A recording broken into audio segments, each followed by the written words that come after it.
नमस्कार दोस्तों, एक बार फिर मेरे YouTube चैनल में आपका स्वागत है और मैं हूं अमित सिन्हा। दोस्तों, ये आज का एडिटोरियल है 14/6/2021 का। आज का जो एडिटोरियल है दोस्तों, वह द हिंदू ने इकोनॉमी बेस्ड लिखा है। इसमें यह बताया गया है कि हमारा जो इकोनॉमिकल स्ट्रक्चर है, जो आर्थिक स्थिति है अभी हमारे देश की, वह ठीक नहीं है। इसमें बताया गया है कि ब्लीक एक शब्द का प्रयोग किया गया। ब्लीक है, ब्लीक का मतलब अंधकार में होता है। तो basic theme of the editorial is that, यह है कि लॉकडाउन के कारण, कोविड-19 का जो सेकेंड वेव है उसके कारण जो है सो क्या क्या आर्थिक नुकसान हम लोगों को देखना पड़ा है। कहाँ कहाँ, जैसे मैन्युफैक्चरिंग में कंज्यूमर गुड्स में प्रोडक्शन नहीं हो पाया। चूंकि कारण है कि मैन्युफैक्चर नहीं हुआ, जिस कारण इसका मेन रीजन था कि डिमांड नहीं होने के कारण लोगों के पास जो है सो इकोनॉमिक स्कार्सिटी था, लोगों के पास पैसे की कमी थी, जिस कारण से लोग जो है सो खरीदने से हिचकिचा रहे थे। और उसका सीधा असर जो है सो उत्पादन पर देखने को मिला, यानी मैन्युफैक्चरिंग पर देखने को मिला। और मैन्युफैक्चरिंग के कारण जो है सो पूरा तरीके से इकोनॉमी जो है सो एक रनिंग मोड में जो चल रही थी वो धीरे धीरे रिड्यूस होती चली गई। और हम लोगों को क्या हुआ, आर्थिक नुकसान देखना पड़ा। तो उसी को जो है सो डिफरेंट ऑर्गेनाइजेशन, संस्था जो है सो और उसको जारी करता है। और इसमें मेन इसका जो है सो एनएसयू का डाटा है, नेशनल स्टैटिकल जो ऑफिस है, जो सर्वे के बेस्ड पर यह डाटा पब्लिश की है। तो उसी के अकॉर्डिंग जो है सो इसमें दिया गया है। द हिंदू यह बताने का प्रयास किया है कि कहाँ कहाँ कमी है, कहाँ कहाँ लैकिंग है, जिस कारण से हमारा इकोनॉमी जो है सो किस तरह से डाउन टू अर्थ हो गया है, मतलब पूरी तरीके से रिड्यूस हो गया है। और कैसे उसको इम्प्रूव किया जाए, तो लास्ट में इस तरह का सजेशन देकर द हिंदू स्टॉप करता है। तो यही इसका बेसिक थीम है दोस्तों। आइए ओवरऑल देखने का प्रयास करते हैं और इसके छिपे रहस्यों से पर्दा उठाते हैं। आप लोगों का बहुत बहुत धन्यवाद है दोस्तों, क्योंकि आप लोग अच्छे तरीके से देख रहे हैं। आपका कमेंट भी आ रहा है जो कि मुझे काफ़ी अच्छा लग रहा है। मेरे लिए एक प्रेरणा का विषय वस्तु है। इसी तरह से अपना कमेंट जारी रखें ताकि मैं जो है सो आगे और भी प्रेरणा के साथ काम कर सकूं। क्योंकि आप लोगों का जो सब्सक्राइब करना, लाइक करना, कमेंट करना मेरे लिए ईंधन का काम करता है, फ्यूल का काम करता है, जिससे मेरा जो है सो और मोटिवेशन आगे बढ़ता है। तो आइए दोस्तों देखते हैं। देखिए, बड़ा अच्छा शब्द का इस्तेमाल किया, रिन्यूड अनसर्टेनिटी। अनसर्टेनिटी का मतलब होता है नॉट सर्टेन, जो सर्टेन नहीं है, यानी अनिश्चित भी कहते हैं इसको। और रिन्यूड का मतलब रिन्यू होना, यानी फिर से होना, यानी इसको कहते हैं again and again, again and. इसमें कह रहा है कि हमारा जो अनसर्टेनिटी है, अनिश्चितता है, यानी आर्थिक अनिश्चितता है, वह रिन्यू हो गया, यानी बार बार फिर से आ गया है। अब क्यों आ गया है, किस संदर्भ में आ गया, इसमें पूरे डिटेल एनालिसिस करेंगे। ऑन दी इकोनॉमीज, देखिए एपोस्ट्रोफ एस लगाने का मतलब होता है इसके अधिकार की बात कर रहा है। पजेसिव है, नाउन में पजेसिव का प्रयोग किया गया है कि इकोनॉमी का ब्लीक प्रोस्पेक्ट। कौन सा प्रोस्पेक्ट, तो ब्लीक, ब्लीक मतलब अंधकार में, यानी इसको कहते हैं ग्लूमी या अंधकार में। और प्रोस्पेक्ट का मतलब संभावना, पॉसिबिलिटी या आसार भी कहते हैं इसको, कि क्या इसका आसार है, भविष्य में किस तरह का इकोनॉमिक हमारा ब्लीक रहने वाला है, उसके बारे में बताया गया। नियर टर्म, नियर टर्म का मतलब जल्द, भविष्य में, very soon.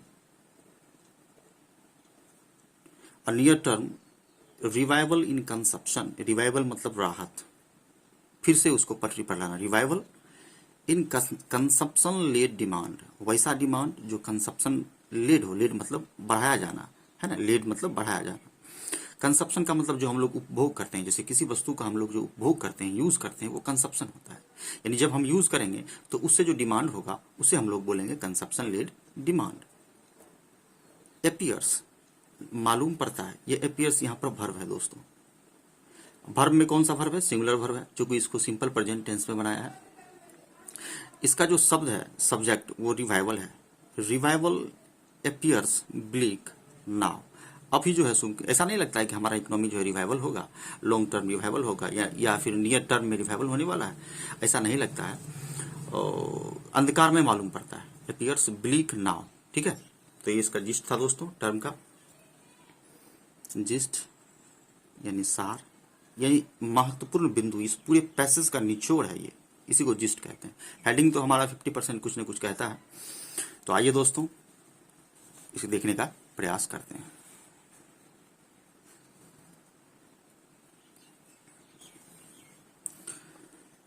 The latest factory output data. ध्यान देना है कि डाटा एक ऐसा शब्द है जिसका सिंगुलर और प्लूरल दोनों इस्तेमाल करते हैं। तो यह पता कब चलेगा, जब इसके आगे हम लोगों वर्ब का इस्तेमाल करेंगे, उससे हमको पता चलेगा कि डाटा सिंगुलर है या प्लूरल है। कह रहा है कि लेटेस्ट यानी ताजा ताजी, हाल का जो फैक्ट्री आउटपुट डाटा है रिलीज्ड किया गया। ये देखिए दोस्तों वर्ब है ना। तो ये फैक्ट्री आउटपुट डाटा, यहां से यहां तक सब्जेक्ट इसका है। रिलीज डाटा तक released by the national statistical office यानी NSO, जो हमारा संगठन है जो स्टैटिकल जो है सो सर्वे करता है और रिपोर्ट जारी करता है। डाटा इज का प्रयोग डाटा के लिए, ये सब्जेक्ट इसका हो गया, ये इसका वर्ब हो गया। Released by the NSO office is yet another sign of, yet का मतलब अब या फिर भी, फिर, येट का मतलब फिर भी होता है। स्टार्टिंग में यदि इसका इस्तेमाल करते हैं तो ये प्लस माइनस वाला सब्जेक्ट लेता है, यानी एक तरफ पॉजिटिव एक तरफ निगेटिव। यहां कह रहा है कि another sign of rocky start है ना, इसका डाटा जो रिलीज किया गया है वह एक साइन देता है। अनदर साइन, क्या साइन देता है, तो रॉकी स्टार्ट का।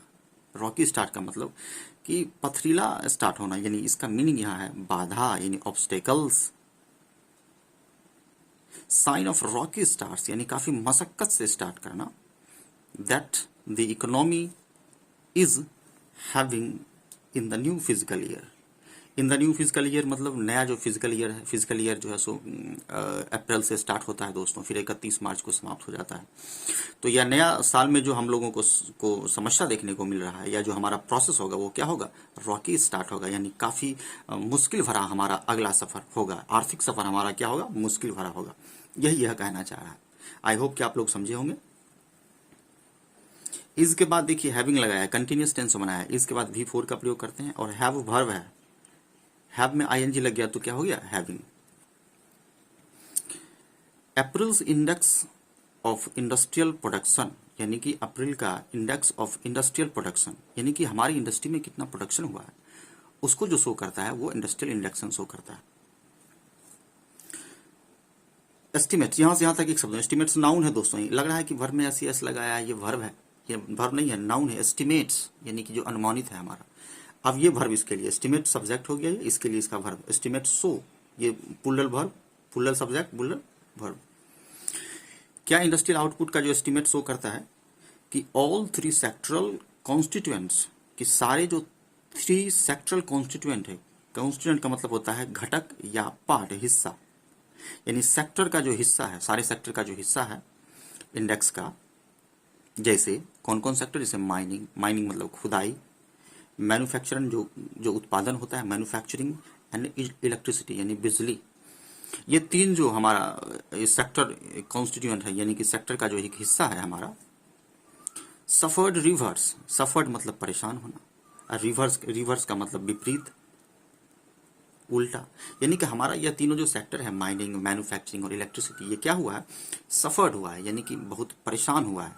क्यों हुआ है, सारे का जो है सो डिटेल एनालिसिस हम लोग देख रहे हैं। जैसा कि output slide below the preceding months level. Output का मतलब जो हमारा आउटपुट होता है यानी उत्पादन, स्लाइड मतलब फिसलना, गिरकर नीचे आना, तो यहां हो जाएगा स्लाइड फिसलना। Below the preceding months level, preceding मतलब पिछला, मंथ्स लेवल पिछले महीने का जो लेवल है उससे गिरकर जो है सो हमारा आउटपुट जो है सो सिरक गया, यानी उससे भी कम हो गया है हमारा, कहने का मतलब आउटपुट। विथ मतलब साथ, the second wave of covid pandemic, कि कोविड-19 पेंडेमिक का जो दूसरा लहर है, इंक्रीजिंग इन इंटेंसिटी, जो इंटेंसिटी में इंक्रीजिंग था, यानी कि उसकी तीव्रता ज्यादा थी। तो तीव्रता क्या ज्यादा थी, तो इसमें क्या है, कैजुअलिटी ज्यादा हुआ है, फैटेलिटी ज्यादा हुआ है, मरने वालों की संख्या ज्यादा हुई है, हमारा आर्थिक जो है सो आर्थिक सामाजिक नुकसान बहुत ज्यादा हुआ है, इसलिए इसकी इंटेंसिटी ज्यादा। चूंकि ये हमको क्या किया है, हमारे देश को यह बुरी तरीके से प्रभावित किया, इसलिए इसकी इंटेंसिटी यानी तीव्रता, घायल करने की तीव्रता, चोट देने की तीव्रता जो है वो ज्यादा थी। Increasing the intensity that month and several key industrial hubs coming under renewed lockdown. कह रहा है कि दैट मंथ, यानी कि जिस टाइम में, जिस महीने में हमारा जो कोविड-19 का पेंडेमिक आया था, सेकेंड वेव का, और सेवरल की इंडस्ट्रियल और कई तरह के की इंडस्ट्री मतलब मुख्य इंडस्ट्री, जिससे बड़े बड़े जो इंडस्ट्रीज हैं कि जो हब्स हैं, हब्स का मतलब केंद्र है ना, जो बड़े बड़े जाइंट्स हैं इंडस्ट्री हमारे, coming under renewed local lockdowns, वो किसके अंदर आए हैं? Coming under renewed local lockdown. Renewed का मतलब अगेन, यानी फिर से लॉकडाउन लगा और हमारा अर्थव्यवस्था क्या हो गया? बुरी तरीके से पटरी से उतर गया। ऑल सिक्स इंटू इंड का मतलब ऑल सिक्स इंड यूज का मतलब अल्टीमेट, जो अल्टीमेट है 6 कैटेगरीज, जैसे प्राइमरी कैटेगरी, कैपिटल का category, intermediate and construction goods and consumer durables, non durables. तो ये जो 6 जो आपका कैटेगरी है, जैसे non durables, consumer goods, construction, intermediate, capital और प्राइमरी, ये सारा जो सेक्टर है हमारा आर्थिक का, अर्थव्यवस्था का,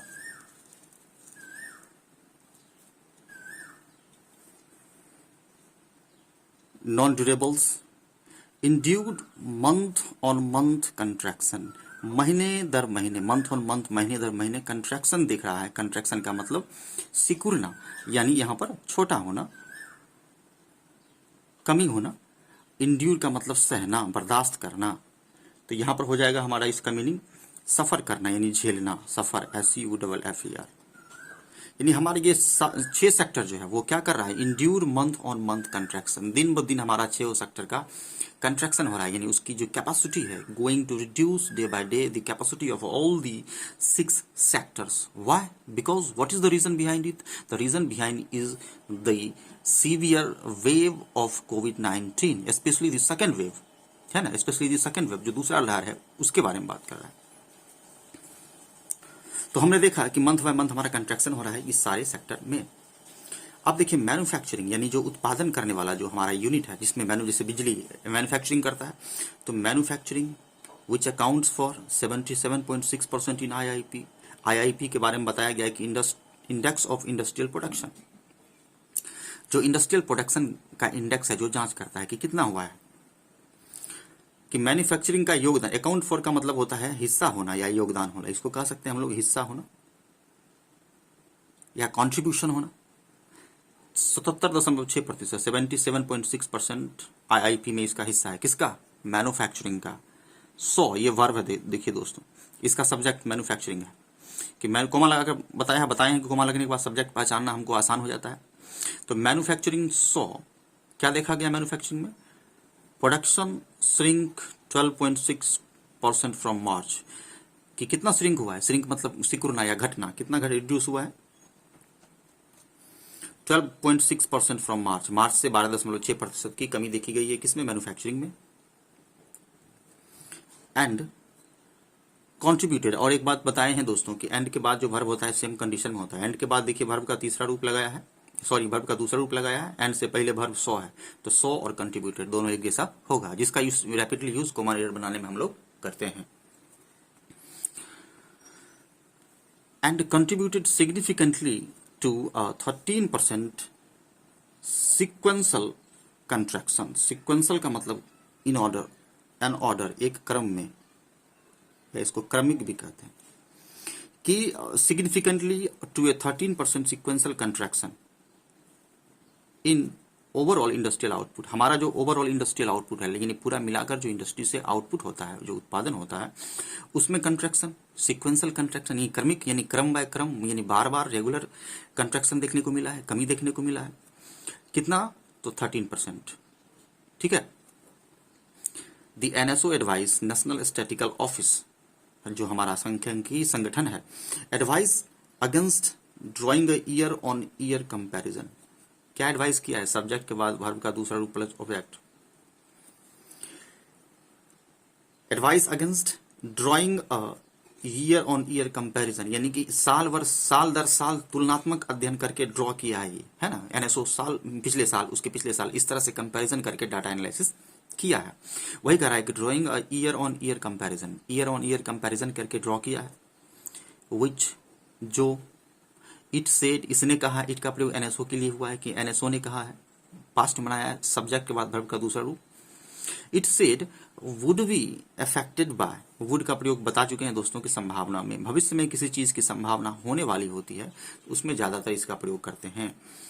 would be affected by the fact, कि यह जो एनएसओ कहा है कि affected by the fact that the nation wide lockdown, यानी नेशन वाइड लॉकडाउन यानी पूरे देश में जो आप लॉकडाउन लगाए, हैड प्रिवेंटेड, सब्जेक्ट के बाद हैड के बाद V3 के बाद ऑब्जेक्ट कहा, कि इफेक्ट क्या दिया है एनएसओ कि नेशन वाइड जो आपका लॉकडाउन हुआ था, जो आप लॉकडाउन लगाए, हैड प्रिवेंटेड मतलब रोकना, to stop something many establishment from operating in April 2020 यानी 2020 में, कि लॉकडाउन के कारण बहुत सारे जो एस्टेब्लिशमेंट थी, बहुत सारी जो कंपनियां थी, एस्टेब्लिशमेंट का मतलब यहां हो जाएगा संस्था, फ्रॉम ऑपरेटिंग इन अप्रैल 2020 यानी कि इससे ये क्या ऑपरेटिंग, ये मतलब कार्य प्रणाली होना, ये क्या हुआ है, रुका है, यानी उसका काम ही नहीं हुआ है। जब तक कि डिमांड नहीं होगा वस्तु का तो प्रोडक्शन नहीं होगा। ऑब्वियसली है कि मैं जो वीडियो बना रहा हूँ, मेरा जो यह इतना ज़्यादा प्रयास है, इतना मेहनत है इसके पीछे, और जब तक कि आप लोग डिमांड नहीं करेंगे तो कैसे, मतलब जब तक आप लोग देखेंगे नहीं, व्यू नहीं होगा तो कैसे फिर इस तरह से इसको और आगे बढ़ाया जा सकता है। तो वही इसमें कहा जा रहा है। फिगर्स फ्रॉम अप्रैल 2019 इंडिकेट, कि 2019 का जो फिगर है अप्रैल का इंडिकेट करता है। देखिए सब दोस्तों, इसका सब्जेक्ट फिगर्स है, प्लूरल सब्जेक्ट इसलिए इंडिकेट, तो यह ध्यान देना है हमको कि कैसे सब्जेक्ट पकड़ते हैं। यदि कंफ्यूजन हो तो यह ध्यान देना है कि कॉमा कहाँ से लगाया है, सेंटेंस कहाँ से स्टार्ट हुआ है, उसके बाद प्रीपोजिशन देखेंगे, जैसे ये फ्रॉम के पहले लगाया है तो यही सब्जेक्ट है इसका। उसके बाद वर्ब पर स्ट्रेस देंगे कि कौन सा वर्ब पर ज्यादा स्ट्रेस है, किस पे के बारे में कह रहा है, तो सब्जेक्ट पकड़ में आता है। अब यहाँ देखें स्ट्रेस डालते हैं, वर्ब पे इंडिकेट, वर्ब है यहाँ पर, इंडिकेट क्या इंडिकेट करता है, तो फिगर इंडिकेट करता है। The IIP registered a marginal 0.8% growth, कि क्या फिगर 2019 का इंडिकेट करता है कि IIP जो है यानी इंडस्ट्रियल प्रोडक्शन इंडेक्स जो है हमारा है, उसमें रजिस्टर किया गया, देखा गया, मार्जिनल मतलब हल्का, थोड़ा, very little in amount, 0.08% growth, मात्र इतना परसेंट ग्रोथ देखा गया है ना, किसमें, तो IIP में। एडेड बाय का मतलब हो गया बढ़ाना, या यहां पर सहयोग देना, कंट्रीब्यूटेड देना। Added by 6.8% increase in electricity output, कह रहा है कि यह भी जो ग्रोथ हमको थोड़ा सा जो ग्रोथ देखने को मिला है, we have seen a little bit growth, marginal growth, क्यों, because of increase in electricity output, चूंकि इलेक्ट्रिसिटी यानी बिजली का आउटपुट के कारण ही हमको थोड़ा सा ये भी देखने को मिला, नहीं तो ये भी देखने को नहीं मिलता है ना, इलेक्ट्रिसिटी आउटपुट के कारण, फ्रॉम 2 years अर्लियर, 2 साल पहले का जो था, है ना, इसी कारण से हमको ये ग्रोथ देखने को मिला। हाउएवर, जबकि, प्लस माइनस, हाउएवर बोलने का मतलब है कि कह रहा है कि 2 साल पहले का जो हमको ग्रोथ देखने को मिला है इंडस्ट्रियल आउटपुट के कारण, जो ग्रोथ हुआ है इस बार 0.8% का, है ना, उसके बावजूद भी, हाउएवर जबकि, from the pre pandemic level, pre मतलब पहले, पेंडेमिक मतलब पेंडेमिक यानी जो आया था, पेंडेमिक के पहले का जो लेवल है, समय है। मैन्युफैक्चरिंग श्रिंक 0.9%, मैन्युफैक्चरिंग उसके पहले से लेवल से कितना घटा है, 0.9% जो है सो श्रिंक हुआ है। श्रिंक मतलब सिकुड़ना, रिड्यूस होना, जो रिफ्लेक्ट करता है, क्या रिफ्लेक्ट करता है, यह जो श्रिंक आपका हुआ है, मैन्युफैक्चरिंग जो आपका घटा है यानी उत्पादन जो आपका घटा है, रिफ्लेक्टिंग द डीप रट, बेहतरीन शब्द, रिफ्लेक्ट करता है, बताता है दोस्तों, ये जिरंड है, कॉमा लगाने के बाद जनरली जिरंड से स्टार्ट करते हैं, है ना, द डीप रट, रट का मतलब एक चिन्ह या मार्क, देखते हैं ना कि कहीं पर किसी चीज का चिन्ह पड़ जाता है यानी एक मार्क पड़ जाता है, कटाव का मार्क यानी कटिंग मार्क इसको भी कहते हैं, a cutting mark on something, a deep rut it finds itself in, बहुत अच्छा वर्ड है कि मैन्युफैक्चरिंग के बारे में कहा इटसेल्फ, ये रिफ्लेक्सिव प्रोनाउन है, आरपी रिफ्लेक्सिव प्रोनाउन, जब सब्जेक्ट के बारे में खुद बात करते हैं तो रिफ्लेक्सिव प्रोनाउन का प्रयोग करते हैं, जैसे मैं खुद से प्यार करता हूं तो आई लव माई सेल्फ, तो आई यहां पर सब्जेक्ट प्रोनाउन हो गया, इसके लिए हम लोग माई सेल्फ का प्रयोग जो किए, ये जो माई सेल्फ है ये रिफ्लेक्सिव प्रोनाउन है, इसीलिए इट के लिए इट सेल्फ रिफ्लेक्सिव प्रोनाउन, कि the deep rut it find it self, इसको खुद मैन्युफैक्चरिंग को अपने में एक डीप रट लग रहा है कि है, रट का मतलब एक कटाव लग रहा है, एक चिन्ह लग रहा है कि कहीं ना कहीं कुछ दिक्कत है। Output of capital goods and consumer durables, किसका आउटपुट, इन उत्पादन कैपिटल गुड्स का, ये जो हमारा कैपिटल गुड्स है, और कंज्यूमर ड्यूरेबल्स का। तो कंज्यूमर ड्यूरेबल्स आपको पता ही है कि वैसा ड्यूरेबल्स जो कि डिमांड होता है, जिसका कंज्यूमर डिमांड करता है, जो एक ड्यूरेशन के लिए ही, फिक्स पीरियड के लिए ही होता है ना। ऑल्सो लैग्ड, यानी कि output of capital goods consumer durables भी लैग किया गया। लैग मतलब पीछे होना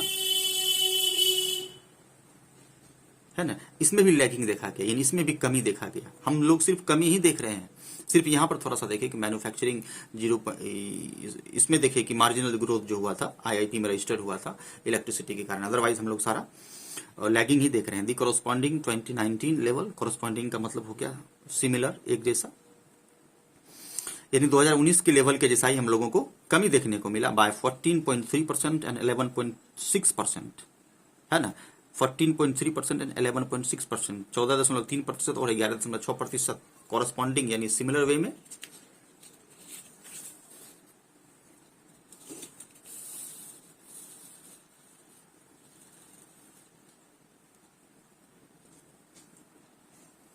रेस्पेक्टिवली यानी क्रमशः, यानी एक एक करके हमको देखने को मिला 14.3% और 11.6% की कमी।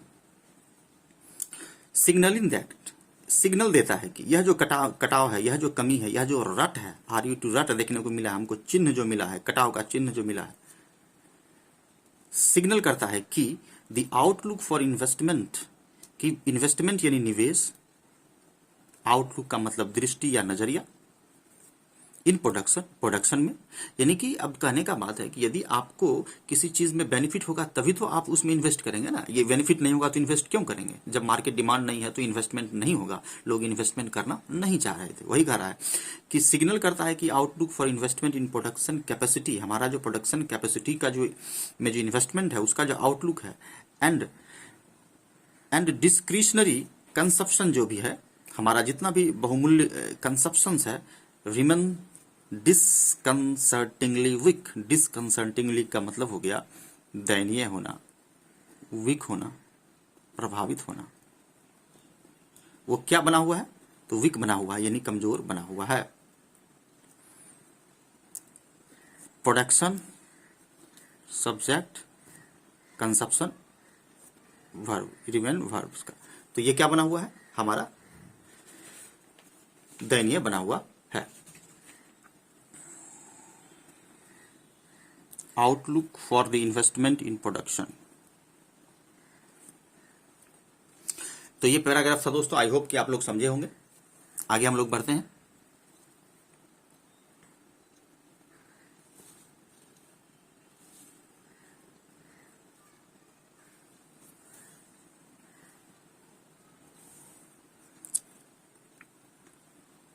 Consumer non durables comprising house hold essentials. Non durables के बारे में बता चुके हैं कि शॉर्ट पीरियड के लिए, यदि नॉन ड्यूरेबल गुड्स कोई भी है तो वो शॉर्ट पीरियड के लिए जिसका डिमांड होता है उसी को हम लोग बोलते हैं नॉन ड्यूरेबल गुड्स। तो ऊपर हम लोगों ने देखा कि इन्वेस्टमेंट भी हमारा क्या है, का जो आउटलुक है वो भी क्या है, डिस्क्रिशनरी कंजप्शन रिमेन्स बना हुआ है और काफी वीक है, वो भी है ना, थोड़ा सा कमजोर हो गया है। क्यों? चूंकि कोविड-19 के कारण। आगे हम लोग देख रहे हैं कि कंज्यूमर नॉन ड्यूरेबल्स, जो भी नॉन ड्यूरेबल्स हैं जो शॉर्ट पीरियड के लिए डिमांड होते हैं, जैसे कंप्राइजिंग मतलब शामिल करते हुए, comprising house hold essentials, essentials का मतलब जो भी आवश्यक वस्तु है, इंपॉर्टेंट थिंग्स। हाउस होल्ड मतलब घरेलू, यानी हमारा जो घरेलू जो भी जरूरी सामान है, इसेंशियल है ना, उसको शामिल करते हुए नॉन ड्यूरेबल्स में। जैसे कि घरेलू में कोई भी सामान, जैसे हमारा जो फूड आइटम्स है, जो वेजिटेबल्स है, और भी जो भी घरेलू हाउस होल्ड इसेंशियल्स है, जो घरेलू सामान है। विटनेस्ड एंड ऑलमोस्ट, विटनेस का मतलब साक्ष्य होना, यानी गवाह होना, साक्ष्य होना। An almost 11% contraction from March, यानी मार्च से 11% की कंट्रैक्शन देखी गई, कमी देखी गई। किसमें देखी गई? तो कंज्यूमर नॉन ड्यूरेबल्स में, जिसमें कि आपका हाउस होल्ड इसेंशियल्स भी शामिल है ना। Testifying to the demand destruction, बहुत ही अच्छा बात कह रहा है कि testifying to the demand destruction, जो कि डिमांड के डिस्ट्रक्शन को टेस्टिफाई करता है। टेस्टिफाई का मतलब हो गया बताना, टू से समथिंग, घोषणा करना, कि खतरनाक स्थिति का घोषणा करते हैं, टेस्टिफाई करते हैं कि डिमांड डिस्ट्रक्शन हो रहा है, मतलब डिमांड ही नहीं हो रहा है। डिमांड नहीं होगा तो इकोनॉमी क्या होगा? वह पटरी से उतर जाएगी, उसमें स्लो डाउन देखने को मिलेगा, और एक चेन बाय चेन हमारा जो है so economical scarcity throughout the nation देखने को मिलेगा। कि डिमांड डिस्ट्रक्शन दिखाई रहा है कि डिमांड ही नहीं है भैया तो काम कैसे होगा। दैट हैज अकॉम्पनीड, डिस्ट्रक्शन के बारे में कह रहा है कि यह जो डिस्ट्रक्शन हुआ है, यानी डिस्ट्रक्शन का मतलब विनाश होता है या क्षति। दैट का प्रयोग किया डिस्ट्रक्शन के लिए, हैज का प्रयोग डिस्ट्रक्शन के लिए, चूंकि सिंगुलर है इसलिए हैज अकॉम्पनीड। अकॉम्पनीड का मतलब होता है साथ साथ होना, साथ साथ होना। Destruction that accompanied this second wave, यानी कि दूसरे वेव के साथ ही यह विनाश लेकर आया था, क्योंकि दूसरा बुरी तरीके से और भी प्रभावित कर दिया।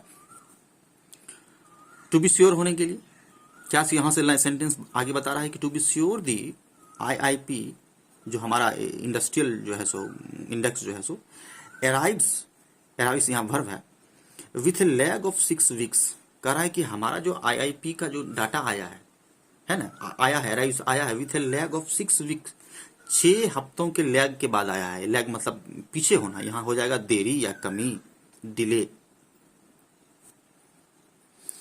And may likely be viewed as, और इस आईआईपी को may likely to, likely be मतलब संभावना, मे मॉडल से मे का प्रयोग भी संभावना में करते हैं, कुछ होने वाला होता है तो मे लाइकली बी व्यूड, उसको ऐसा देखा जा सकता है as more of an indicator of the past economic activity. किस रूप में? कि पास्ट इकोनॉमिक एक्टिविटी के इंडिकेटर के रूप में उसको देखा जा सकता है। अब ये क्या है? चूंकि हम लोग पीछे देख चुके हैं कि डाटा पब्लिश किया है, उसके बारे में कह रहा है कि संभावना है कि उसको indicator of past economic activity के रूप में देखा जा सकता है। देन यहाँ तुलना कर दिया दोस्तों, मैं बता चुका हूं कि यदि कंपैरेटिव डिग्री में है तभी हम देन का प्रयोग करेंगे, अदरवाइज देन का प्रयोग नहीं करेंगे। जैसे यहाँ पर मोर है ना, जिसे बोलते हैं कि मोर डिफिकल्टी, तो यहाँ पर हम लोग डिफिकल्टी की डेंसिटी बताते हैं कि उसकी तीव्रता बहुत ज्यादा है, इसलिए मोर डिफिकल्टी। लेकिन यदि मोर के साथ देन लगाते हैं तब किसी दो चीजों में उसका तुलना करते हैं, तब देन लगाते हैं। यहीं पे कह रहा है कि मोर इसको इसके रूप में देखा जाता है, ना कि एज ए टूल के रूप में, कि एज ए टूल के रूप में क्या करने के लिए? तो टू असिस्ट करने के लिए, असिस्ट मतलब हेल्प करने के लिए, in providing an accurate prognosis, बहुत ही अच्छा शब्द। प्रोग्नोसिस का मतलब एक प्रकार का जजमेंट है ना, जो घोषणा करते हैं कि इन एक्यूरेट प्रोग्नोसिस के रूप में इसको होना चाहिए। उसके बदले ये क्या चीज के रूप में देखा जा रहा है? इसको पास्ट इकोनॉमिक एक्टिविटी को इंडिकेटर के रूप में देखा जा रहा है। जबकि इसके बारे में लोगों का कहना है कि यह जो आईआईपी इंडेक्स है, यह जो है सो क्या होना चाहिए कि एक टूल होना चाहिए जो यह भी असिस्ट करे, प्रोवाइड करे एक्यूरेट प्रोग्नोसिस, यानी कि एक एक्यूरेट जो है सो जजमेंट देखिए भैया आगे क्या करना है। तो बड़ा ही बेहतरीन लाइन यहाँ से घुमाकर द हिंदू जोड़ा था। आई होप कि आप लोग समझे होंगे। एक बार फिर से रिपीट करके इसको देख लीजिएगा कि मोर के साथ देन लगाया है। देन कहने का मतलब तुलना में, यानी इसके रूप में देखा जा रहा है इसको, ना कि इसके रूप में। चलिए भाई, ठीक तो देखा तो जा रहा है। अब स्टिल लगा दिया प्लस माइनस की बात, इधर इसके ठीक विपरीत इधर कहेगा। फिर भी अदर डेटा फ्रॉम मे, कि जो मई का जो डाटा है, including manufacturing and services PMI, है ना, कि मैन्युफैक्चरिंग और सर्विस पीएमआई को शामिल करते हुए जो अदर डाटा है जो मई का, और रिटेल ऑटोमोबाइल सेल्स का, कि खुदरा कितना ऑटोमोबाइल का सेल हुआ, यानी टोटल हम लोग देख रहे हैं जो है सो सर्विसेज के बारे में, मैन्युफैक्चरिंग के बारे में कि कितना मैन्युफैक्चरिंग हुआ, कितना सर्विस प्रोवाइड हुआ। ऑटोमोबाइल सेल्स के बारे में अंडरलाइन करता है, अंडरलाइन वर्ब है यहाँ पर, क्या है? अंडरलाइन वर्ब है, प्लूरल वर्ब है। इसका सब्जेक्ट जो है सो यहाँ पर हो गया data from May including manufacturing and services, है ना। तो चूंकि मैन्युफैक्चरिंग सर्विसेज प्लूरल हो गई, इसलिए यहाँ पर अंडरलाइन प्लूरल वर्ब का प्रयोग किया। Underline the extent to, extent मतलब दायरा, एक area, underline the extent to, किस एक्सटेंट तक, which economic activity has been constrained since the start of this quarter. बहुत ही बेहतरीन line. Underline the extent to which economic activity, कह रहा है कि उतने दायरे तक उसको अंडरलाइन करता है, उसको बताता है कि economic activity has been constrained since the start of this quarter, यानी इस क्वार्टर मतलब 3 महीने का जो हमारा क्वार्टर चल रहा है, 3 मंथली, इस क्वार्टर के स्टार्ट होने से और कितना इकोनॉमिक जो है सो कंस्टेंट हुआ है। कंस्टेंट का मतलब यहां पर हो गया कमी या दबाव, जो प्रेशर देखने को मिला है हमारे इकोनॉमी पर, उसको जो है सो यह दिखाता है, अंडरलाइन करता है कि किस एक्सटेंट तक, है ना, किस दायरे तक हमारा इकोनॉमिक एक्टिविटी जो है सो कमा है। विथ IHS मार्केट्स सर्वे, पिछले एडिटोरियल में मैं जब इकोनॉमिक बता रहा था तो उसमें भी मैंने यह बताया था कि IHS मार्केट एक संस्था है जो इस सर्वे के आधार पर जो है सो एक इंडेक्स जारी करती है ना। वही कह रहा है कि IHS मार्केट्स का सर्वे सोइंग, सर्वे यहां नाउन है दोस्तों, वर्ब नहीं है। सर्वे सोइंग, क्या सोइंग करता है, manufacturing stagnating last month and services contracting. क्या सर्वे इसका शो करता है, सर्वे शोइंग मैन्युफैक्चरिंग यानी उत्पादन, स्टैग्नेटिंग मतलब स्थिर, लास्ट मंथ यानी कि उत्पादन मेरा रुक गया है, अस्थिर का मतलब यहां रुक गया है, last month, and services contracting, और हमारा जो सर्विसेज सेक्टर है वह कंट्रैक्ट हो रहा है, धीरे धीरे सिकुड़ रहा है, यानी छोटा हो रहा है, यानी reduce. For the first time in 8 months, 8 महीने में पहली बार जो है सो हमारा क्या हुआ है, सर्विस कंट्रैक्ट किया है, सिकुड़ा है, मैन्युफैक्चरिंग स्टेगनेट कर गया है, स्थिर रुक गया है manufacturing. The composite PMI output index, ये भी एक आउटपुट इंडेक्स है, composite PMI output index slide from 55.4 in April to, from to का मतलब यहां से लेकर यहां तक, यानी 55.4 से लेकर 48 हो गए, 0.1 हो गया है। स्लाइड का मतलब फिसलना, स्लाइडिंग होना, फिसलना, कि हमारा जो कंपोजिट PMI आउटपुट इंडेक्स है वो कितना स्लाइड होके हुआ है, स्लाइड फ्रॉम 55.4 इन अप्रैल में 55.4 था और अब मई में कितना हो गया है, 48.1 हो गया, यानी घट गया है। Indicating a moderate reduction in activity, कि हमारे एक्टिविटी में मॉडरेट रिडक्शन दिखाता है, यानी कि कमी दिखाता है, रिडक्शन मतलब कमी दिखाता है, एक्टिविटी मतलब कार्य, यहां पर जो इकोनॉमिक एक्टिविटी हमारा है हमारे देश का।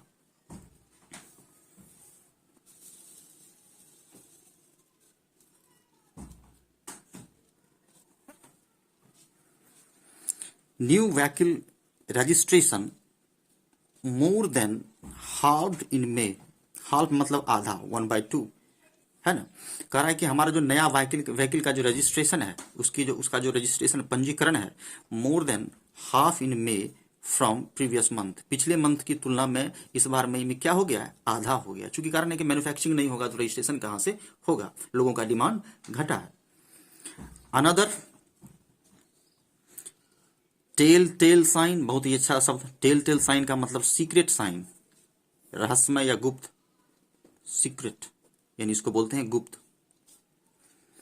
दूसरा जो हमारा सीक्रेट साइन है ऑफ द डिमांड ड्राउट का, डिमांड ड्राउट मतलब सूखा, अब डिमांड सूखा मतलब क्या हो गया कि डिमांड का सूखा पड़ गया है, यानी कि डिमांड ही नहीं है, बिल्कुल कम है डिमांड। तो डिमांड ड्राउट का जो दूसरा सीक्रेट रहस्य है कि क्यों डिमांड घट गया है, हम लोगों ने देखा है इंडेक्स के माध्यम से कि डिमांड घटने का कारण क्या है, कोविड-19 है, किस तरह से लोग जो है सो खर्च नहीं करना चाह रहे हैं, जिस कारण से जो है सो प्रोडक्शन जो है सो कैपेसिटी घट गया है, कंजप्शन घट गया है, हर एक चीज धीरे धीरे रिड्यूस हो गया है। विथ जॉब लॉसेस एक्सेलरेटिंग, कि आपका जो जॉब लॉस है वो एक्सेलरेट हो रहा है, क्यों हो रहा है, क्योंकि इसके कारण क्या हो रहा है कि जॉब लॉस बढ़ रहा है, एक्सेलरेट मतलब वृद्धि, तीव्रता है कि जॉब ही लोगों का जा रहा है, एक्सेलरेशन हो गया है जॉब लॉस में। एंड कंज्यूमर स्पेंडिंग, और कंज्यूमर का जो स्पेंडिंग है, यानी कंज्यूमर यानी लोग जो हैं वो स्पेंडिंग ही नहीं करना चाह रहे हैं, खर्च ही नहीं करना चाह रहे हैं, वो हिट हुआ है, हिट मतलब प्रभावित होना है, हिट प्रभावित होना, बाय अ कॉम्बिनेशन ऑफ मतलब मिला जुला, 2 या 3 चीज से मिलकर होते हैं उसको बोलते हैं कॉम्बिनेशन, यानी bye combination of falling real incomes किसके कारण हुआ है? तो combination of falling real income, यानी इनकम ही लोगों का जो रियल था वो कम हो गया है। जहां लोगों का, चूंकि कारण है कि सारा चीज बंद था, तो इनकम कैसे होगा? जो जो लोगों के पास सेविंग था उसी को निकाल कर लोग क्या कर रहे थे? खर्च कर रहे थे। तो वही कारण है कि फॉलिंग रियल इनकम्स, डाइप्लीटेड सेविंग्स, डाइप्लीट मतलब घट जाना, रिड्यूस होना, सेविंग्स, सेविंग्स का मतलब बचत, and increasing health care cost, और हेल्थ केयर कॉस्ट का बढ़ जाना। कारण है कि इस टाइम में हर एक चीज जो है सो बढ़ गया था। जो मेडिसिन का जो प्राइसेस है वो बढ़ गया था, बेड का प्राइसेस वो बढ़ गया था। सरकार के पास उस तरह की सुविधा नहीं थी, लोग चाह रहे थे कि बेटर से बेटर सर्विस प्रोवाइड हो, इसलिए जो है सो यानी कि हेल्थ केयर का जो कॉस्ट है वो भी बढ़ गया था, महंगा हो गया था health care services. The broader outlook for near term revival, बहुत ही अच्छा बात कह रहा है कि जो ब्रॉडर आउटलुक है हमारा, यानी जो विस्तृत जो आउटलुक है, नजरिया है, for a near term revival, near term का मतलब भविष्य, नजदीक में, रिवाइवल मतलब सुधार का, कि यह जो घटना घटित हो रहा है, यह जो रिड्यूस है, कि कब इसका रिवाइवल होगा, तो उसके बारे में कह रहा है कि the broader outlook for near term revival, भविष्य में होगा कि नहीं होगा। इन कंसप्शन लेड डिमांड, कि कंसेप्शन लेड डिमांड, ये जिस्ट में भी था दोस्तों, कि कंसेप्शन लेड डिमांड का मतलब होता है कि वैसा डिमांड जो कंसेप्शन से बढ़ता है। जैसे कि किसी चीज का उपभोग करेंगे तो उसका डिमांड बढ़ेगा, यदि उसका डिमांड नहीं बढ़ेगा, उपभोग नहीं बढ़ेगा, तो उसका डिमांड कैसे होगा? डिमांड नहीं होगा तो मैन्युफैक्चरिंग कैसे होगा? वही कह रहा है कि कंसेप्शन लेड डिमांड अपीयर्स, प्रतीत होता है, ये वर्ब है, सिंगुलर वर्ब, डिमांड के लिए प्रयोग किया गया, कि अपीयर्स ब्लीक मतलब अंधकार में लग रहा है। अब डिमांड जो है सो ब्लीक हो गया, राइट नाउ, यानी कि अभी ब्लीक हो गया। ब्लीक का मतलब ग्लूमी, अंधकारमय। अब यहां से द हिंदू जो है सो थोड़ा सा एडवाइस देकर छोड़ देगा कि सरकार को या संस्था को या क्या करना चाहिए, है ना। वही कह रहा है कि to ensure an abiding recovery, abiding का मतलब हो गया लॉन्ग टर्म, लंबे समय के लिए, कि टू इंश्योर करने के लिए, सुनिश्चित करने के लिए, इंश्योर मीन सुनिश्चित करना, अबाइडिंग रिकवरी ऐसा रिकवरी जो लॉन्ग टर्म हो, यानी कि इस समस्या से यदि आप रिकवरी चाहते हैं तो दी गवर्नमेंट नीड्स, अब यहां सजेशन दे रहा है कि सरकार को नीड है, यानी करना चाहिए, needs to expedite target, target को क्या करना चाहिए? एक्सपेडाइट करना चाहिए, यानी शीघ्रता से पूरा करना चाहिए, है ना। एक्सपेडाइट टारगेट, शीघ्रता से पूरा करना चाहिए। Demand creating physical support measures and drastically quicken the pace of vaccination, कह रहा है कि शीघ्रता से टारगेट को पूरा करना चाहिए, डिमांड को क्रिएट करना चाहिए, डिमांड क्रिएटिंग फिजिकल सपोर्ट होना चाहिए, कि फिजिकल का जो आपका सपोर्ट है, यानी जो आप जो लेकर चल रहे हैं 1 अप्रैल से 31 मार्च तक, उसको सपोर्ट होना चाहिए, फिजिकल सपोर्ट मेजर होना चाहिए, और ड्रास्टिकली क्विकन, तीव्रता से, ड्रास्टिकली तीव्रता से, क्विकन मतलब तेजी या वृद्धि, द पेस ऑफ वैक्सीनेशन, और आपका जो वैक्सीनेशन है उसको जल्द से जल्द आप पूरा कीजिए ताकि आप दूसरे कार्यों पर भी ध्यान दे सके। तो लास्ट में यह हिंदू जो है सो एडवाइस देकर छोड़ देता है। तो यही इसका दोस्त पूरा ओवरऑल एनालिसिस था। तो बहुत ही बेहतरीन हम लोगों ने देखा एनालिसिस कि कितना बढ़िया से द हिंदू जो है इसको एक एक पार्ट, पॉइंट बाय पॉइंट समझाने का प्रयास करता है। हमारा सारा कॉन्सेप्ट क्लियर हो गया कि क्या इसमें है, क्या क्या घटा है, कैसे क्या प्रॉब्लम चल रहा है, क्या संभावना है कि नहीं है। तो आई होप कि आप लोगों को अच्छा लगा होगा। इसको रेगुलर वे में देखते रहें, है ना, और स्टे कनेक्टेड रहें, बने रहें, और इसी तरह से लाइक और कमेंट करते रहें, बहुत अच्छा लगता है दोस्तों। तो धन्यवाद, फिर मिलते हैं अगले वीडियो में।